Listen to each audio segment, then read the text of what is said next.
Bismillahirrahmanirrahim.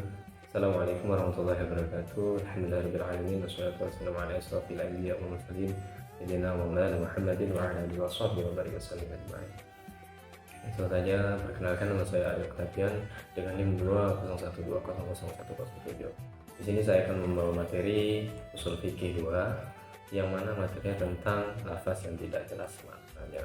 Langsung saja ke videonya. Baiklah, langsung saja. Lafaz yang tidak jelasnya itu dibagi menjadi 4 macam. Yang pertama itu ada khafi. Khafi ialah lafaz yang dari segi ketidakjelasan timbul ketika menerapkan pengertian itu kepada kasus tertentu yang merupakan bagian dari satuan satuannya, sehingga untuk menghilangkan kesamaran tersebut diperlukan analisis dan pemikiran yang mendalam. Contoh dalam Quran surah Al-Maidah, Bismillahirrahmanirrahim. Wassariqu wassariqatu faqta'u aydiyahuma jazaa'an bima kasaba lakallamanallah wallahu azizun hakim. Yang artinya, adapun orang laki-laki maupun perempuan yang mencuri, potonglah tangan keduanya sebagai balasan atas perbuatan yang mereka lakukan dan sebagai siksaan dari Allah, dan Allah Maha Perkasa lagi Maha Bijaksana. Sebagaimana yang umum kita ketahui bahwa bahasa Arab itu merupakan acuan dasar dalam memahami teks keagamaan, utamanya Al-Quran. Sehingga untuk memahami kata as-sariqu dan as-sariqatu ayat di atas, meski merujuk kepada makna yang digunakan dalam bahasa Arab itu sendiri.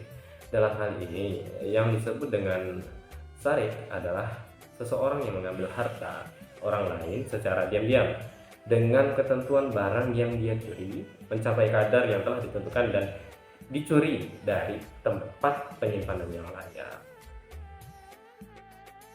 Kemudian yang kedua itu ada muskil. Muskil itu adalah lafaz yang memiliki kesamaran yang disebabkan dari lafaz itu sendiri, karena lafaz itu digunakan untuk arti yang banyak sehingga tidak dapat dipahami artinya. Karena hal tersebutlah diperlukan qarinah untuk menjelaskan maksudnya. Contohnya dalam Quran surah Al-Baqarah ayat 2. Bismillahirrahmanirrahim. Wal mutallaqatu yatarabbasna bi anfusihinna thalathata quru. Yang artinya, dan para istri yang diceraikan itu wajib menahan diri mereka menunggu selama 3 kali quru. Kata quru yang tertera pada ayat di atas dalam percakapan penduduk Arab sama-sama digunakan untuk haid dan suci, atau yang disebut juga dengan mustal. Sudah sangat jelas keduanya bertolak belakang. Ayat tersebut mestinya hanya menunjuk salah satu dari dua makna itu. Tidak mungkin memaksudkan keduanya secara bersamaan. Dan dari itu timbullah ketidakjelasan. Apa yang dimaksud dengan quru dalam ayat itu, haid ataukah suci. Kemudian yang ketiga itu ada mujmal. Mujmal itu adalah lafaz yang sifatnya tidak menunjukkan arti yang dimaksud, sehingga sebab kesamarannya bersifat tekstual atau lafzi dan bukan hal yang datang kemudian. Contohnya dalam Quran surah Al-Baqarah ayat 43, Bismillahirrahmanirrahim. Wa aqimus shalah wa atuz zakah warka'u ma'ar raqiin. Dan dirikanlah sholat, tunaikan zakat, dan rukuklah beserta orang-orang yang rukuk. Secara bahasa, as-shalah berarti itu doa. Semua bentuk doa dapat disebut as-shalah berdasarkan makna literal tersebut. Namun, apakah itu yang dimaksud oleh ayat tersebut? Inilah penyebab lafal as-shalah masuk dalam kategori lafal mujmal, belum jelas maknanya. Sementara lafal mujmal tidak mungkin dapat dipahami kecuali mendapatkan penjelasan langsung dari pemilik lafal. Kemudian yang terakhir itu ada mutasyabih. Mutasyabih adalah lafaz yang petunjuknya memberikan arti yang dimaksud oleh lafaz itu sendiri, sehingga tidak ada qarinah yang dipergunakan untuk memberikan petunjuk tentang artinya, dan juga syarat tidak menerangkan tentang artinya.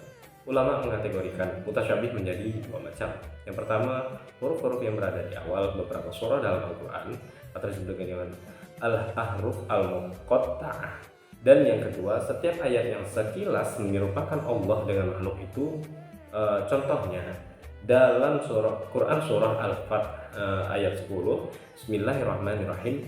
Innal ladzina yubayyi'unaka innama yubayyi'unallaha yadullahi fawqa aydihim. Bahwasanya orang-orang yang berjanji setia kepadamu Muhammad, sesungguhnya mereka hanya berjanji setia kepada Allah. Tangan Allah di atas tangan mereka. Dalam menyikapi lafal-lafal mutasyabih seperti ini, para ulama terpecah menjadi dua kelompok. Ulama ahlu sunnah memilih jalan aman dengan tidak menafsiri ayat-ayat mutasyabih dalam bentuk apapun. Mereka memilih diam dan pasrah begitu saja. Wallahu a'lam bishawab. Hanya Allah yang mengetahui maksudnya. Sementara kelompok Mu'tazilah memilih melakukan penakwilan terhadap ayat-ayat mutasyabih yang sekilas menyerupakan Allah dengan makhluknya. Mereka menjadikan Quran surah Al-Imran ayat 7 sebagai dalil dengan asumsi bahwa ulama yang telah mendalam ilmunya juga dapat mengetahui takwil ayat-ayat mutasyabih. Jadi itulah lafaz yang tidak jelas maknanya. Mudah-mudahan apa yang saya sampaikan ini menjadi keberkahan buat saya sendiri maupun bagi pendengar sekalian. Itu saja yang dapat saya sampaikan. Lebih kurang dan mohon maaf. Wabillahi taufiq wal hidayah. Wassalamualaikum warahmatullahi wabarakatuh.